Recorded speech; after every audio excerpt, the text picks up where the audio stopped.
What's up, yo? Today I'm pretty excited. Got this in the mail today. We got the JP23 4.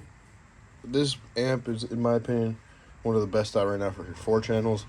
Um, for the price comes in right around 335, 340 basically. And yeah, I wanted to wait so I can show you guys what all comes with it. We're gonna crack this open real quick. Now, this amp is going to power 8 6.5s, and the person I bought this for, one of my clients, originally wanted Genius amp. I do not like Genius. It's okay. It's I think it's very popular because it's very affordable. It's really cheap. It's like the same pricing as Scar Audio, for example. They do have some good products. Like, I know that their Neo's 6.5s are really popular, but I think the only reason they're decent is because they're a straight copy off of B&C 6.5s, but B&C's cost about like 5 times as much.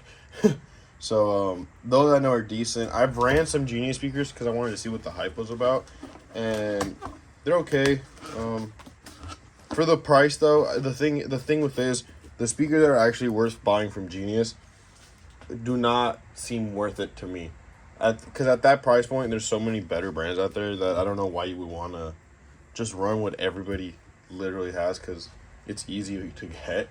There's so many more brands out there, like Down4sound, Sundown, DD Audio, so many other brands that offer so much more, but especially in the same price point. But to each their own. I like to give my honest opinion. They're not bad speakers. I just personally like to make every build a little different and not just use what everybody's using.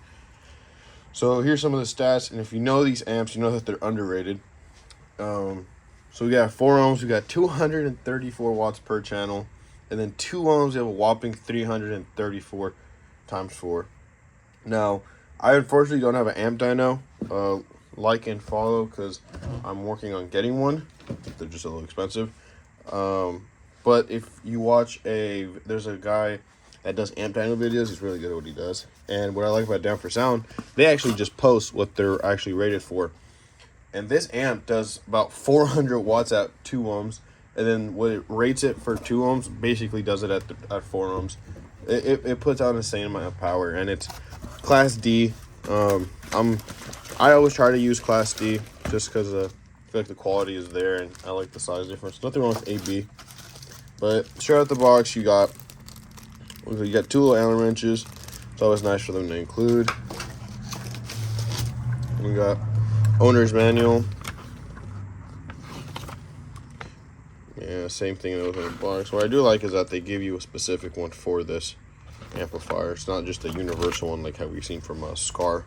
You just print out the same one. You get your own specific one.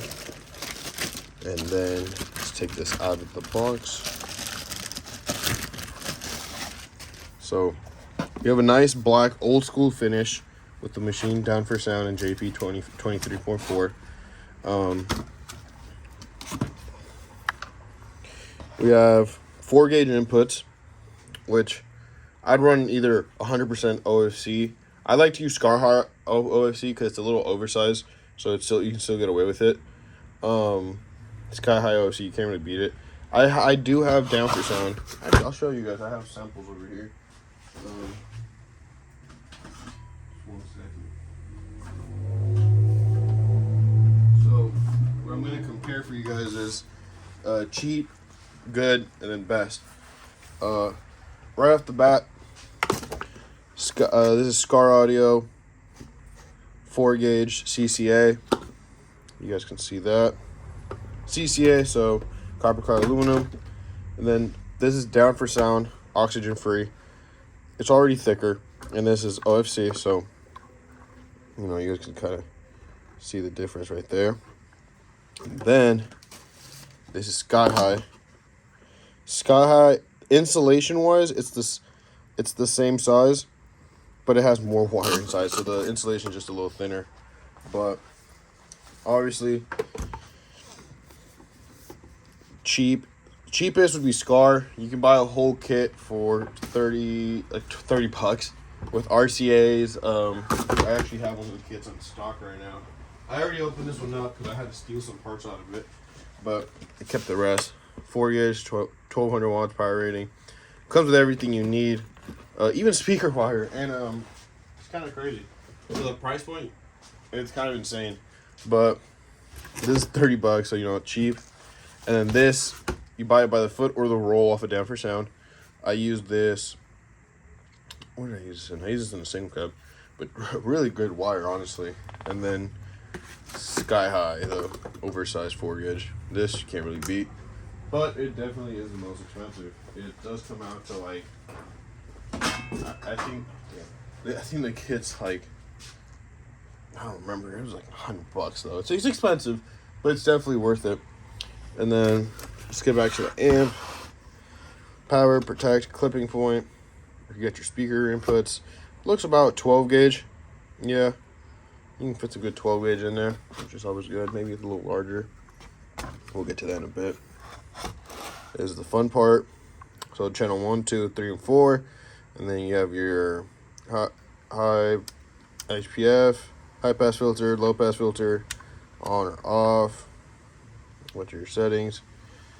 And here's the beauty of this. There we go. The acrylic back that everyone loves on these. It does not have a nice size fan right here. The little slit in it. These are just beautiful looking amps. And you can see they put Down4sound on the capacitors. But let's get this a little closer. That's what it looks like.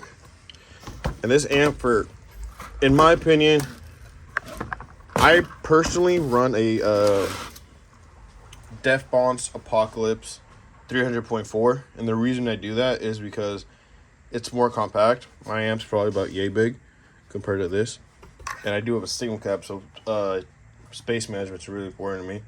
But I am looking to figure out a way to run this amp. Yeah, no, and then Down4sound, the main reason I like share their products, and I do actually like them. Their customer service is insane. Like, they always include a bunch of stickers. I have every order I get a bunch, and their customer service is immaculate. I've dealt with so many companies that it's just a pain to return stuff, and they have messed up on my order sometimes. Like, one time they sent me the wrong color wire. They said no problem, we'll send you one out. Like, it's and then next day ship it. Like, they're really on top of their stuff. And like I said, I'm not sponsored, so this is all coming from my opinion. I just think they're a solid brand. You can't really go wrong with them. Now, the only ones I was a little disappointed, but not really, were the bullet style speakers. But they're super budget friendly. Like, for what they are, they're really good. They're 100 watts RMS, and obviously if you compare them to like a Bonds that's 160 RMS, it's not the same. But for 40 bucks a pair, you're not gonna get a better speaker than that. So, lastly, I want to go over the positive and negatives. Positives: power rating. You have enough power for whatever you're running, and they sound really good. The sound quality is awesome. I've heard these. I've installed a lot of them. They're awesome. Cons, I'm gonna go ahead with maybe not so much size. It is a little bit on the larger side than what I would say. I have a relatively large hand, and that's about a foot, so it's a little over. It's a pretty big one, but it's not too bad. I've seen other amps that are just this size and they put out less power. But yeah, that'd probably only be the con. It is a little bit large, and it is a little bit thick, you know, because it's got that old school type of fins right there. But it's a solid amp. And if you're looking for something to power 8 speakers, so 2 to each channel, I would recommend this amp. It'll be perfect for you. And I love the finish on this nice black and the machine Down4sound logo. It's a beautiful looking amp. But yeah, if you guys have any questions, make sure to like and subscribe. Trying to help me support so I can get the amp dyno and I can actually test these better for you guys. But seems solid. If I get a video of it installed, I will post that on my Instagram. You can find my Instagram in the description. Make sure, please go follow. You can just see a bunch of my installs and some more cool stuff. But yeah, thank you all for watching.